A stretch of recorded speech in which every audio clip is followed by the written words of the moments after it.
નમસ્કાર, હું મેહુલ વ્યાસ અને તમે જોઈ રહ્યા છો ધ ગુજરાત રિપોર્ટ. અમારી ટીમના બે ધુરંધર ખેલાડીઓ છે દેવ અને કરણ. આ એવી જોડી છે જેને કોઈ શકે ના તોડી. હવે આ જોડીએ ભારત અને ઇંગ્લેન્ડ વચ્ચે જે અમદાવાદમાં મેચ રમાઈ એનું ભયંકર પૃષ્ઠપોષણ કર્યું છે. તો વધારે સમય ના લેતા હું અમારા એડિટરને કહીશ કે હવે અહીંયા દેવકરણની જોડીને તમારી સામે લાવ. तुमसे ही दिन होता है तुमसे ही. નમસ્કાર મિત્રો, હું છું દેવ ને હું છું કરણ. અમે આજે વાત કરવાના છે ભારત અને ઇંગ્લેન્ડ વચ્ચે જે ત્રીજી ઓડીઆઈ મેચ રમાઈ છે એની. કરણભાઈ, હા ભાઈ, આજે ત્રીજી ઓડીઆઈ મેચ રમાઈ ભારત અને ઇંગ્લેન્ડ વચ્ચે. બરાબર. જોસ બટલરે આજે બી ખોટો નિર્ણય લીધો. ટોસ જીતીને બોલિંગ કરવાનો નિર્ણય અગર આ મેચની પહેલાં જે બે મેચ રમાઈ એમાં લીધો હોત ને તો કદાચ એમને એક મેચ જીતવાના ચાન્સીસ હોત. બરાબર. શુભમન ગિલે તો આજે બોસ ભૂકા કાઢ નાખ્યા હો. અરે બહુ શાનદાર. મને તો લાગ્યું 450 તો થઈ જ જશે રન, પણ ના, એ રોહિત શર્મા ના આઉટ થયો તો 450 થઈ શકે. થઈ શકે. બરાબર. અરે કહો તો ખરી, જાણવા જેવી વાત શું હતી તમને ખબર છે? ના. વાંધો નહીં, હું કહું તમને. બંને ટીમના પ્લેયરો મેદાનની અંદર એક હાથમાં ગ્રીન કલરનું બેલ્ટ પહેર્યું હતું. પટ્ટી. એ બેલ્ટ શા માટે પહેર્યું હતું એનું કારણ મને બતાવશો? એનું કારણ?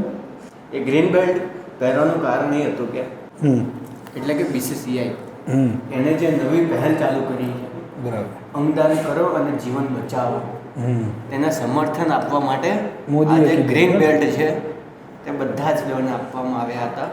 રોહિત શર્માએ પણ આજે બહુ ઝાઝા રન માર્યા. નહીં? શું લાગે તમને? ક્યાં યાર બાપુ, એને રોહિત શર્માએ તો દિલ તોડી નાખ્યું. હાર્દિક પાંડ્યા. હાર્દિક પાંડ્યાની વાત કરીએ. હાર્દિક પાંડ્યા આવ્યા હતા. આયા તો ફોર્મમાં જોરદાર બોસ હો. બે ચોક્કા ને છક્કા એકદમ આજે પતી ગયું બોસ આજ. એ આઉટ થયાની પહેલાની બે બોલમાં સલંગ 6 મારી હતી. હા. અને આ બોલ જેને પર બોલ જો થયા પેલો બોલ કદાચ ટંપડા જોડે ના જોયો હતો તો સિક્સર તો પાકી હતી. એ બોલ મિસ ના થયો હોત. હા, એ હવે આપણે ગુજરાતીમાં કરો ને યાર, તમે ક્યાં ઇંગ્લિશની પત્તર હાડો, અમને આવડતું નહીં એટલે હશે ભાઈ. એ બોલ મિસ ના થયો તો એ સિક્સ જ હોત. પણ વિરાટ કોહલીનું આજે જોયું લક જે કામ કર્યું છે. વિરાટ કોહલીનું જે બોલમાં રોહિત શર્મા આઉટ થયા, સેમ એવો ને એવો જ કડક બોલ. વિરાટ બોલર કોણ હતું? બોલર નામ મને ખબર નથી. એ જ સેમ ટુ સેમ એવો જ બોલ એણે વિરાટ કોહલીને બી નાખ્યો ને સ્લાટ હતો કદાચ. સ્લાટ. ના ના, એણે તો કેચ કર્યો બહુ મસ્ત. સ્લાટ હતો. ના ના, એ તો વિકેટ કીપર છે. વિકેટ કીપર એ બોલર થોડી. તો આઉટ તો એને જ કર્યો ને કદાચ. હા હા યાર, વિરાટ કોહલી કેચ પકડ્યો છે. આ તો કેચ આઉટ થયા ને એ. બોલરની વાત કરી કે જ્યારે રોહિત શર્મા આઉટ થયો હા, અને વિરાટ કોહલી આવ્યા, એક બે બોલ કદાચ ડિફેન્સ કર્યા અને ત્રીજો બોલ બોલરે નાખ્યો ને, સેમ રોહિત શર્મા જે રીતે આઉટ જે બોલમાં આઉટ થયા એ જ બોલ એમને નાખ્યો. અને વિરાટ કોહલી એ બોલને વિરાટ કોહલીના બેટને એ બોલની અંદર શું કે પેલી સેજ રહી ગયો. એ જ અડતા રહી ગઈ. વિરાટ કોહલીની વાત કરો તો વિરાટ કોહલીને જોવા માટે ઘણા બધા હતા અમદાવાદીઓ છે તે નરેન્દ્ર મોદી સ્ટેડિયમ પહોંચ્યા હતા. અને મને તો ખાતરી હતી જ કે કોહલી બે મેચમાં નથી રમ્યો. એટલે આજે તો ભૂકા કાઢ નાખશે. આજે ભૂક્કા કાઢવાનો જ છે. તો બી સારું મારે 52 રન. 52 રન, હાફ સેન્ચુરી, બહુ સરસ. સરસ, જોરદાર. શ્રેયસની વાત કરો તો શ્રેયસ અય્યર એને બી સારા રન માર્યા. બહુ સરસ માર્યા. માત્ર ને માત્ર કહેવાય તો 64 બોલમાં 78 રન. સારો સપોર્ટ મળ્યો ટીમને શ્રેયસ અય્યરના તરફથી. KL રાહુલ તમને ખબર છે હા 2 દિવસ પહેલાં સુનિલ ગાવસ્કર પૂર્વ ભારત ટીમના કપ્તાન એમણે કેએલ રાહુલ ઉપર આરોપ લગાવ્યો હતો કે આ હા, હા, કેએલ હા. રાહુલ છે તે ઇન્ડિયા ટીમ માટે નથી રમતો. તો કોના માટે રમવા? એવું નથી. એના માટે રમવું? ના ના એટલે કોને કેએલ રાહુલે એમને જવાબ મોઢેથી ના આપ્યો પણ એ આ મેચમાં કરીને બતાવ્યું. આ મેચમાં કરી બતાવ્યું. 40 રન મારીને એમણે સુનિલ ગાવસ્કરનું મોઢું બંધ કરી નાખ્યું. માત્ર 29 બોલમાં 40 રન. સારા કહેવાય. ભારત ઇન્ડિયા ટીમ માટે જ માર્યા છે ને, બીજા કોઈ માટે તો માર્યા છે. ના ના બરાબર.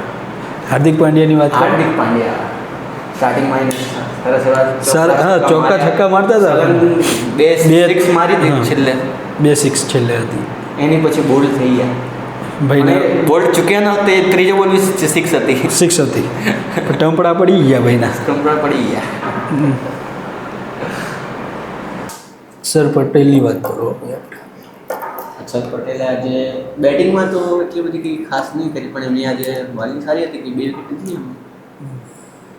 ને ભારત ટીમે જે બદલાવ કર્યો કે સ્પિનરની જગ્યાએ આજે એક ફાસ્ટર બોલરને ટીમની અંદર રમવાનો ચાન્સ આપ્યો હર્ષદીપ સિંહને.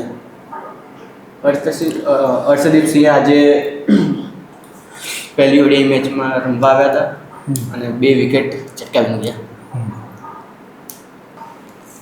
ચાલુ છે ને રેકોર્ડિંગ? ચાલુ જ છે. એટલે બે જે મહાપુરુષો છો તમારે એવું નહીં કહેવાનું તમારે આ જે દર્શકો જોવે છે એને કે ધ ગુજરાત રિપોર્ટના આ વિડીયોને તમે જો ગમ્યો હોય તો લાઈક કરો, શેર કરો, કોમેન્ટ કરો, સબસ્ક્રાઈબ કરો, તમારી યારે આસપાસના લોકો પાસે કરાવો. આવું હું તો કોણ કરાવું જ છું સર. આજુબાજુના કોણ કહેવાશે? હું જ કહીશ સર હું તો કહો તમે. ભાઈ આમાં એવું છે મારો અવાજ તો કોઈ એકમાંથી આવતો જ હશે માઇકમાંથી.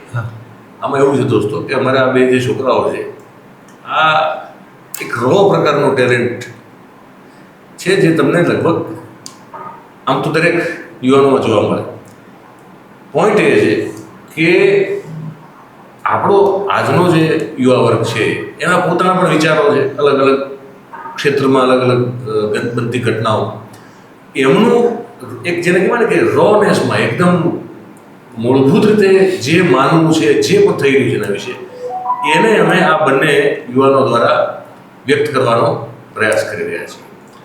એટલે એ રીતે તમે આ આખા કાર્યક્રમને જોશો, નિહાળશો એવી તમને સૌને અમારી એક અપીલ છે. હું માનું છું મારું માથું કપાતું નહીં હોય આ ફ્રેમમાં કપાતું હોય તો નજીક મારા નહીં કપાતું. પણ હવે તમે આ રીતે બધું અપીલ કરી પછી કાર્યક્રમ પૂરો કરો. ચાલો જોઉં છું. Okay sir. ચાલો તો મિત્રો અમારી આ વાતચીત તમને ગમી હોય તો લાઈક તો કરો, ગુજરાત રિપોર્ટને લાઈક કરો, ફોલો કરો, શેર કરો. લોકોને શેર કરો અને તમારા આજુબાજુના લોકોને બી કરાવો. કોમેન્ટ બી કરતા રહેજો. જો તમને અમારા દેવ અને કરણની જોડીની એકદમ હટકે વાતો ગમી હોય તો અમારા વિડીયોને શેર કરો, ચેનલને સબસ્ક્રાઈબ કરો, વિડીયોને લાઈક કરો, પછી જે કરવું હોય તે કરો. મળીએ પછી.